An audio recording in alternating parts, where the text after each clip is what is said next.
Jackie, and now I'm going to present the chapter 1, the challenge. As an introduction, the climate change is the change in the state of climate that identified by the average climate or variability of its properties that persist over an extended period. There are two types of climate change. First is the natural climate change. Climate is easily affected by the orbit of Earth, sun's energy output, volcanic activity, the geography distribution of land on the Earth, and other internal or external processes. This long-term climate change is caused as a natural climate change. In the past, the Earth experienced regular cold periods when most of the Earth was covered by the glaciers. Now, the Earth has experienced the natural climate change that the temperature is warmer than in the past. The second type is the anthropogenic climate change, which is influenced by the human activities. The greenhouse such as carbon dioxide, methane, halocarbons, and nitrous oxide are released through the human activities. These greenhouse gases are released into the atmosphere and accumulate in the atmosphere. When the solar radiation passes through the greenhouse gases, they will trap some of the heat that is radiated back from the Earth. This is called as the greenhouse effect. As the climate change is getting serious, the prevalence and incidence of infectious disease that can affect human health, animal health, and environmental health are also increasing. Over the past 25 years, the progress in minimizing the greenhouse gases release is minimal. The likelihood of causing health problems and the mortality has increased due to the global warming. These impacts are dramatically faster than the expected, especially on the vulnerable people. Climate change and its impact is the new public health challenge. The change in climate variables can affect the geography and the seasonal patterns of human infection disease. Change in climate variables such as temperature, precipitation, wind, and sunshine can affect the survival, reproduction, and distribution of pathogens and hosts, as well as their availability and modes of transmission in the environment. These changes affect the geography and the seasonal pattern of human infection disease. The outbreak frequency and severity of human infection disease will also be affected. Based on research in 2011, it was claimed that the prevalence of some tropical disease and other public health threats depends mainly on the local climate. Extreme temperature can lead to direct deaths, while climate-related disturbance in the ecological ecosystem can indirectly influence the occurrence of infection disease. New disease or the spread of known disease to previously unaffected areas may emerge as infection agents always adapt to new hosts or vectors. The risk of emerging disease may increase due to the factors such as migration routes, carriers, vectors changing in natural ecosystem. The factors of infection disease to adapt a new circumstance are complicated and dynamic. For instance, drought resistance, deforestation, and changing weather life cycle due to the variation of temperature. The variation of temperature or climate have direct and indirect effect. Air pollution will aggravate the impact of respiratory illness when warming. Dengue fever, malaria, and lymph disease are the climate-sensitive infection disease. Climate change can create, increase, or decrease the suitable habitats, resulting corresponding geographic expansion or contraction. For mosquito, temperature and precipitation are the key factors that determine the activity and the replication rate of spreading pathogen. The transmission rate for the bone disease increases with the increasing temperature. The transmission of dengue fever is closely related to ambient temperature. Transmission at high temperature is the key factor for mosquito to survive. The mosquito adapt to survive at high temperatures when the thermal limit for transmission increases. However, a faster development and reproductive cycle over short lifespans could be promoted by selective pressure of mosquito. That is for me. Thank you. Hi, I'm Dan Carey. Now I would like to discuss on the ISQA response from the journal Chosen. First of all, what is ISQA? ISQA is actually an international society for quality in healthcare since 1985. It's a member-based, not-for-profit committee and organization. ISQA is dedicated to improve the quality and safety to healthcare around the world by sharing their knowledge through educational programs and conference, supporting health systems worldwide by setting standards through their external evaluation programs, and connecting like-minded people through their dedicated healthcare networks. There are two responses made by ISQA from the journal Chosen. The first one is about the issue of sustainability in healthcare. It is announced by ISQA at the 36th International Conference in Cape Town, South Africa. And it is announced to recognize the relationship between the climate change, health, and healthcare quality. Obviously, we can see that it is more concerned about healthcare because there is an important relationship between the environmental health and human health. For example, impact of climate change really influence our human health. Disease like temperature-related illness of death or water and foodborne disease and more. So the environmental health really it's important to improve the quality of healthcare. And in the year of 2018, our President of Malaysia Medical Council, Tan Sri Datuk Seri Dr. Nur Hisham also attended the 35th ISQA 35th International Conference, and in his talk, he also mentioned that he is more focused around universal healthcare, ensure that no one is left behind.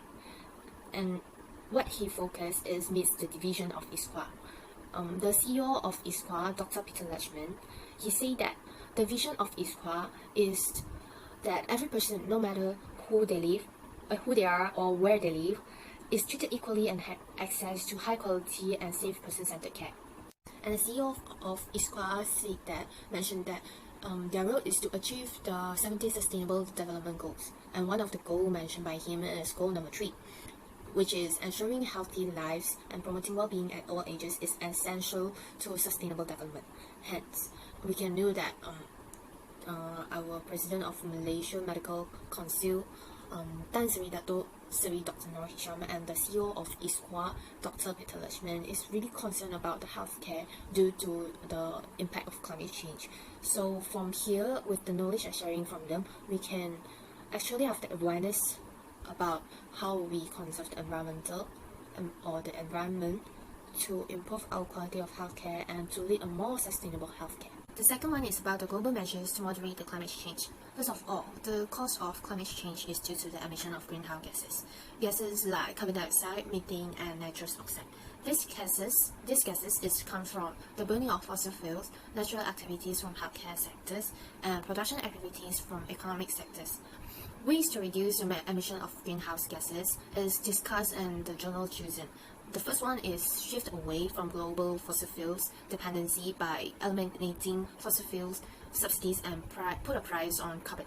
There is a proof from the 17 national and sub-national economies that have put on price on carbon and shows that it does not slow the economy growth but provides a clear and steady signal for business, industry, and consumers to shift costs. The second way discussed in the journal is about the reduction of carbon dioxide. In my opinion, the reduction of carbon dioxide in healthcare sectors can be by carpooling, waste less, take stock of planning before buying things, and choose renewables energy supplies. The reduction of carbon dioxide in economic sectors is by reducing waste, managing water, increasing energy efficiency, using clean energy sources, implementing green ICT, and arranging for lean management. Hi, my name is Mastura and I will analyze the solutions suggested by the author of the article that we have chosen. In this pandemic season, the healthcare system is facing many challenges. In correspondence to that, the author highlighted a very crucial step, which is to move the climate crisis to the forefront of our quality improvement action by acknowledging that we are in a crisis. There were 3 solutions that I have analyzed in this article that will be helpful to the environment. The first solution that I would like to explain is by substituting the anesthetic gases with intravenous drugs. The anesthetic vapors gas that is inhaled by patients will somehow leak into the surrounding and harmful to human and environment. Healthcare professionals are potentially exposed to waste anesthetic gases. It has been proven that uncontrolled exposure of anesthetic gases contributing to global warming, which is the greenhouse effect, and various potential effects to human health, such as miscarriages, birth defects, cancer, liver, and kidney disease. Based on a research in 2012, contents in anesthetic gases which are nitrogen dioxide and volatile halogenated agents are also recognized as greenhouse gases. Intravenous drugs or IV drugs are much safer to the environment because it will be injected directly to the patient's vein by using a hypodermic needle. A study in 2020 claimed that propofol in the IV is safe for use in pregnancy. It is also proven that of their favorable characteristics such as rapid onset, quick recovery, and minimal side effects, intravenous agents are now used extensively in hospitals and surgery centers. The second solution is by improving the use of telemedicine. Since pandemic COVID-19 restricts the public's movement, this step is very safe for the public, especially healthcare workers. The use of telemedicine in epilepsy care reduces traveling of patients and will save time, energy, raw materials, and fuel, thereby lowering the carbon footprint. Based on the data provided from the UK reports, transport from travelling contributes around 1/5 of carbon dioxide emissions. Telemedicine has allowed doctors in certain European countries to care for the patients from afar. We might be able to provide a comparable service in Malaysia. Telemedicine is not new in Malaysia. In 1997, the Telemedicine Act 1997 was enacted to strengthen healthcare delivery via telecommunications, informations, and multimedia technologies. Last but not least, I would like to further elaborate on the third solution that I had analyzed, which is to minimize waste in daily clinical work, or we call it as waste minimization. According to the DOE, from the total amount of healthcare waste generated in hospitals, about 20% to 40% of the waste consists of chemical waste, which is potentially infectious and poses risk, whereas the remaining of 60% to 80% accounts for general waste. This will expose the healthcare workers, waste handlers, and the community to infections, toxic effects, and injuries. Use reusable products instead of single-use ones whenever possible. Some shops' containers and medical tools can be disinfected and reused. Before we buy something, be sure it is reusable. Check every state's legislation as well as the product manufacturer's instructions to discover if products can be reused. Medical waste management and reduction are a very essential aspects to the environmental waste management. By combining waste prevention with a comprehensive recycling effort, hospitals may significantly reduce the waste. Assalamualaikum and hi. Before I start, let me introduce myself first. My name is Nur Nafika binti Azlan.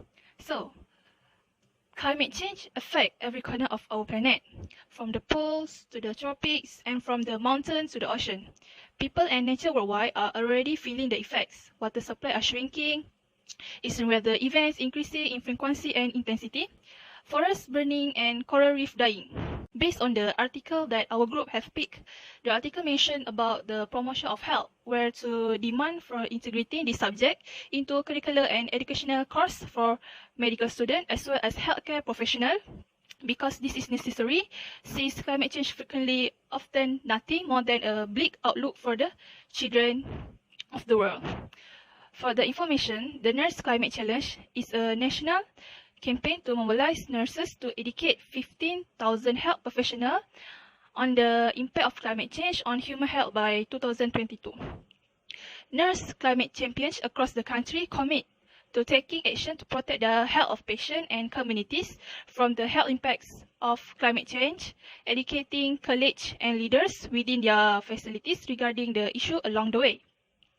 Thus, there are so many solutions or promotions that can be took to contribute and provide an optimistic life, such as cycling instead of driving, eating less meat or wasting less food, and many more.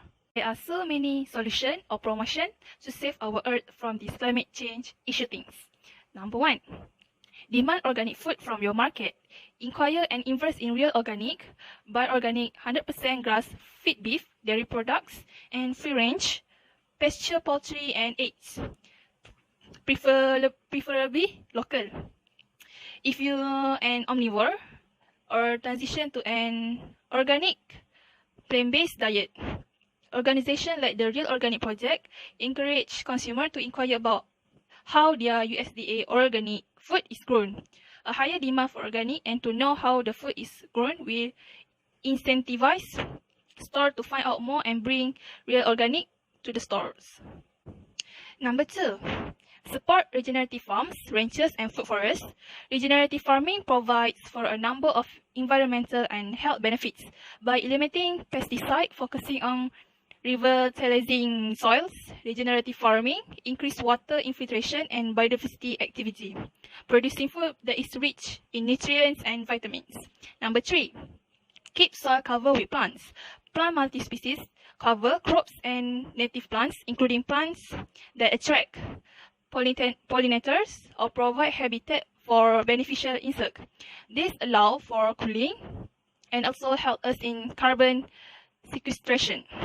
Number 4, support and participate in community driven program for green initiative.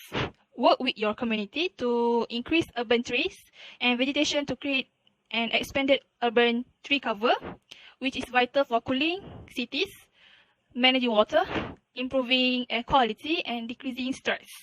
Number 5, educate your neighbors, host a talk at the library or local coffee shop on the vital importance of wetlands, grasslands, and forest ecosystem.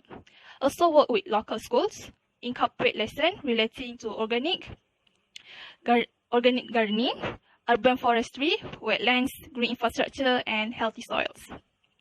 Climate change belongs to the global common and represent a public health issue that we must work on collaboratively as professionals in healthcare and health education. Thank you so much.